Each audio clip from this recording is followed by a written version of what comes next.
మీ business ఏదైనా మీ ఊర్లో promotion చేయాలంటే అది సుమన్ టీవీతోనే సాధ్యం. ఇప్పుడే సంప్రదించండి. మాదిగ రిజర్వేషన్ పోరాట సమితి పల్నాడు జిల్లా ఇన్ఛార్జి రెడ్డివేలు ప్రసన్న గారు మాదిగ పల్నాడు జిల్లా ఎంఆర్పిఎస్ ఆఫీస్లో ఈ రోజున ఎస్సీ వర్గీకరణ కమిషన్ ద్వారా జిల్లాలు యూనిట్గా చేసి ఎస్సీ వర్గీకరణ అమలు చేస్తానని చంద్రబాబు నాయుడు అనడం జరిగింది. దీని ద్వారా ఎస్సీలను జిల్లా యూనిట్ చేయడం కాకుండా గతంలో ఏదైతే రామచంద్రరాజు కమిషను 2004లో 2000 నుంచి 2004 వరకు అమలైనటువంటి ఏబిసిడి వర్గీకరణ ద్వారానే ఈ రాష్ట్రంలో ఉండబడేటువంటి ఎస్సీ కులాలకు అందరికీ న్యాయం జరిగే విధంగా ఎంఆర్పిఎస్ పోరాటం చేస్తుంది. అది అందరికీ తెలిసిన విషయమే.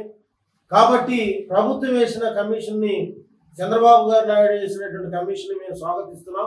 కానీ మేము ఒకటే డిమాండ్ చేస్తున్నాం, ఎస్సీ వర్గీకరణ అనేది ఏబిసిడీల ద్వారానే రాష్ట్రంలో ఉన్నటువంటి మాదిగ కులాలు 59 కులాలకు సమన్యాయం జరిగిందనేటువంటిది గతంలో మరి 2000 నుంచి 2004 వరకు అందరికీ సమాన అవకాశాలు, కేవలం మాలల్లాగా మేము స్వార్థపరులాగా ఏబిసిడి వర్గీకరణ ద్వారా అందరికీ సమన్యాయం జరుగుద్దని గట్టిగా విశ్వసించి అందరికీ ఏబిసిడి వర్గీకరణ ద్వారా మరి ఫలాలు అందించినటువంటి చరిత్ర మాదిగ రిజర్వేషన్ పోరాట సమితికి ఉంది. మేము ఇప్పుడు ఏబిసిడి వర్గీకరణ కోసం మరలా గ్రామస్థాయి నుంచి నిర్మాణం చేసుకొని ఏబిసిడి వర్గీకరణ సాధించేంత వరకు కూడా ఈ ఉద్యమం ఆగదు. దీన్ని ఎన్ని విధాలుగా మాల సమాజం అడ్డుకున్నప్పటికీ వారు ప్రకటించినటువంటి ఈ రోజున మనం ప్రకటించినటువంటి 1,00,000 బరిసెలు 1,00,000 కర్రలతో మేము మరి ఏబిసిడి వర్గీకరణ అడ్డుకుంటామనేటువంటి మాటని తెలియజేయడం జరిగింది. 1,00,000 కర్రలతో 1,00,000 బరిసెలతో ఇది మరి మారణ ఆయుధాలతో ఉద్యమం చేయడం ఎంతవరకు కరెక్ట్, ఇది ప్రభుత్వం చూసుకుంటుంది. కాబట్టి అటువంటి మాటలను మేము ఈ రోజున పల్నాడు జిల్లా ఎంఆర్పిఎస్ కార్యాలయంలో తీవ్రంగా కార్యకర్తలు అందరం కూడా నాయకులు అందరం కూడా తీవ్రంగా ఖండిస్తున్నాం. ఇటువంటిది మరి వ్యాఖ్యలపై కూడా ప్రభుత్వం చర్యలు తీసుకోవాల్సినటువంటి అవసరం ఉందని ఈ సందర్భం గుర్తు చేస్తూ, రేపు ఏదైతే మేము ప్రతిపాదించాం ఎస్సీ వర్గీకరణ ఏబిసిడీల ద్వారానే ఏదైతే అమలైందో గతంలో అమలైందో ఆ ప్రకారమే ఏబిసిడి వర్గీకరణ అమలు కావాలని మేము ఈ సందర్భంగా డిమాండ్ చేస్తూ తీవ్రంగా మాల సామాజిక వర్గం ఈ రోజు ప్రకటించినటువంటి 1,00,000 బరిసెలతో 1,00,000 కర్రలతో మేము ప్రభుత్వాన్ని అడ్డుకుంటామనేటువంటిది ఇది హింసాత్మకమైనటువంటి ధోరణి తప్ప సామాజిక న్యాయంగా సామాజిక దిశలో పోరాటం చేయాలి తప్ప వారు చేసే సామాజిక మరి న్యాయంలో ఈ యొక్క మారణాయుధాలతో తలపించే విధంగా అటువంటి మరి ప్రకటనలు చేయడం సమాజానికి కానీ మరి ఎస్సీ భాగస్వాములకు కానీ ఎవరికి కూడా క్షేమదాయకం కాదని ఈ సందర్భంగా తెలియజేస్తూ మేము తీవ్రంగా అటువంటి వ్యాఖ్యలను తీవ్రంగా ఖండిస్తున్నాం.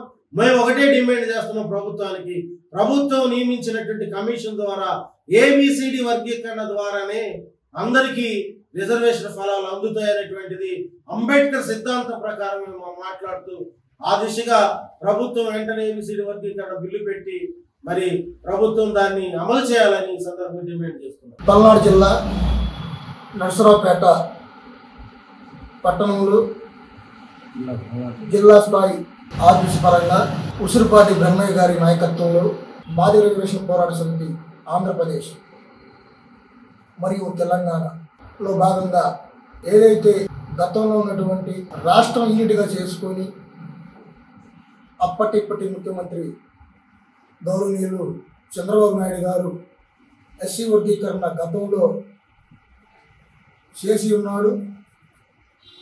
దానిలో భాగంగా ఈ రాష్ట్రంలో మాదిగలు అదే అజెండాతో ఇప్పుడు ఈ సంవత్సరం మళ్ళీ ప్రభుత్వానికి మద్దతుగా తమ ఓటు ద్వారా ప్రభుత్వాన్ని అధికారంలో తీసుకొచ్చి ఎస్సీ వర్గీకరణకు అనుకూలమని చెప్పిన చంద్రబాబు నాయుడు గారు ఈరోజు ఆ హామీ నిలబెట్టుకునే దశలో మరి కమిటీ వేయటం జరిగింది. అయితే ఆ కమిషను జిల్లా యూనిట్గా చేస్తామనేది మేము దాన్ని వ్యతిరేకిస్తున్నాం. గతంలో రాష్ట్రం యూనిట్గా చేసుకొని ఏబిసిడి వర్గీకరణ చేపట్టడం జరిగింది. ఆ ప్రకారంగానే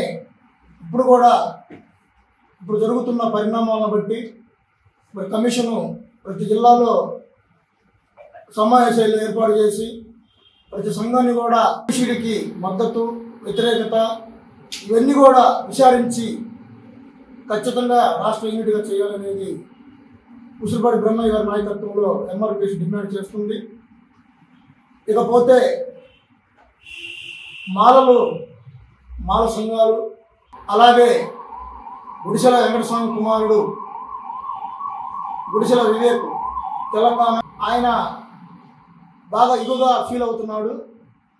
అలాగే ఈ రాష్ట్రంలో ఉన్నటువంటి హర్ష్ కుమార్ గారు కూడా వర్గీకరణకు వ్యతిరేకంగా అనేక సమావేశాలు ఏర్పాటు చేయటం, ప్రెస్ మీట్లు పెట్టి మాదిగలని 30 సంవత్సరాలు ముప్పు తిప్పలు పెట్టాము, రోడ్ల మీద తెచ్చామని అవహేళనగా మాట్లాడటం చాలా దారుణమైన విషయం. ఎంఆర్పిఎస్ ఎప్పుడు కూడా సహనంగా, ఓర్పుతో ఉద్యమాలు చేపట్టడం జరిగింది. మా సహనాన్ని, ఓపికని మీరు పరీక్ష పెడుతున్నారు. ఇది మాల సోదరులకి ఇది మంచి పద్ధతి కాదు. ఈ రోజున మీ స్టేట్మెంట్ చూస్తే ఎంత దారుణంగా ఉందంటే, మీరే గతం నుంచి కూడా మాలామాదిగలు అన్నదమ్ములని పిలుపునివ్వడం జరిగింది. మీకు సిగ్గు శరం కొంచెమన్నా ఉంటే ఏనాడు కూడా మీకు మాకు కంచం పొత్తు కానీ బియ్య పొత్తు కానీ అనేది ఈ భూమి మీద మనం పడ్డాక ఎప్పుడు కూడా మీకు మాకు సోదర భావం లేదు. ఎస్సీలో 59 కులాలు, దాంట్లో మీరు మేము ఒకటే కాబట్టి అందరం ఇప్పుడుదా కూడా అన్నదమ్ములుగా భావించినా కానీ మీరు మాట్లాడే భాషలు, మీరు మాట్లాడే వేషాలు ప్రజలందరూ కూడా వివిధ కులాల సంఘాలు, వివిధ రాజకీయ నాయకులు అందరూ చూస్తూ ఉన్నారు. మీరు మాదిగలు ఎంత కించపరిచి మాట్లాడుతున్నారో కొద్దిగా అర్థం చేసుకొని మరి హర్ష్ కుమార్ లాంటి వాళ్ళు, వివేక్ లాంటి వాళ్ళు, మరి మాలను ఎగేసి మరి రేంజర్ల రాజేష్ లాంటి వాళ్ళని, ఇలాంటి వాళ్ళందరినీ కూడా మరి మీడియా ముందుకు తీసుకొచ్చి మాదిగల్ని కించపరిచి మాట్లాడటం చాలా దారుణం. దయచేసి అర్థం చేసుకోండి. ఇప్పటిదా కూడా ఎంఆర్పిఎస్ అనేది ప్రతి మనిషికి ఏ కులంలో అయినా సరే ఈ రోజున మేము ఛాలెంజ్గా చెబుతున్నాం. మీరు ఏనాడు కూడా ఏ కులానికన్నా ఉపయోగపడ్డ ఉద్యమం చేపట్టడం జరిగిందా? మీరు ఆత్మ పరిశీలన చేసుకోవాలి. ఎంఆర్పిఎస్ ఉద్యమం వల్ల ఈరోజు వికలాంగులు 6,000 రూపాయల పెన్షన్ తీసుకోవడం జరుగుతుంది. అలాగే వృద్ధులు, వితంతువులు వాళ్ళందరూ కూడా పెన్షన్ 4,000 రూపాయలు తీసుకోవడం జరుగుతుంది. అలాగే లక్షల రూపాయలు పోసినా కానీ ప్రాణం రాని కృషి పిల్లలకు ఆరోగ్యశ్రీ అనేది మరి ఈ ఎంఆర్పిఎస్ ఉద్యమం ద్వారానే కనీసం మేము ఒకటే చెప్తున్నాం, మీ మాలల్లో ఉన్నటువంటి చిన్నపిల్లలకు కానీ పెద్దలకు కానీ ఇలా ఆరోగ్యశ్రీ వాడుతున్నారా లేదా? లక్షలు మా ఉద్యమం ద్వారా, మా ఎంఆర్పిఎస్ ఉద్యమం ద్వారానే మీరు ఈ రోజున మరి ప్రతి ఒక్కరు కూడా ప్రభుత్వం ద్వారా లక్షల హెల్త్గా మరి చూయించుకోవడం జరుగుతుంది. మీకు ఎక్కడైనా మీరు పరిశీలించుకొని మీ ఆత్మ పరిశీలన చేసుకొని ఈ సమాజానికి ఏ ఉద్యమమైనా మీ ఉద్యమం ద్వారా ఉపయోగపడ్డాయో తెలియజేయాలి. పద్ధతిగా మాట్లాడటం నేర్చుకోండి. ఏదైనా సమాజంలో బ్రతికేటప్పుడు మనం రాజ్యాంగానికి కట్టుబడి మనం ఒక భారతీయ పౌరులుగా అందరూ సోదరభావంతో చేసుకోవాలి. ఎస్సీ వర్గీకరణ అనేది మీ ఒక్కరికి కాదు, మా ఒక్కరికి కాదు, 59 ఎస్సీలో ఉన్నటువంటి 59 కులాలకు న్యాయం జరగాలనేది ఈ 30 సంవత్సరాల ఉద్యమం. దయచేసి అర్థం చేసుకొని మాకు సహకరిస్తున్నటువంటి అన్ని సంఘాలకు కూడా ధన్యవాదాలు తెలియజేస్తూ మరి ఒకసారి గౌరవశ్రీ మరి నారా చంద్రబాబు నాయుడు గారికి ఎంఆర్పిఎస్ తరఫున, ఉసిరిపాటి బ్రహ్మయ్య గారి నాయకత్వంలో ఎంఆర్పిఎస్ తరఫున అప్పీల్ చేస్తున్నాం. గతంలో మీరు ఏదైతే ఎస్సీ వర్గీకరణ రాష్ట్ర యూనిట్గా చేశారు అదే పంతాలో ఇప్పుడు కూడా ఎస్సీ వర్గీకరణ రాష్ట్ర వ్యాప్తంగా చేయాలని మేము డిమాండ్ చేస్తున్నాం.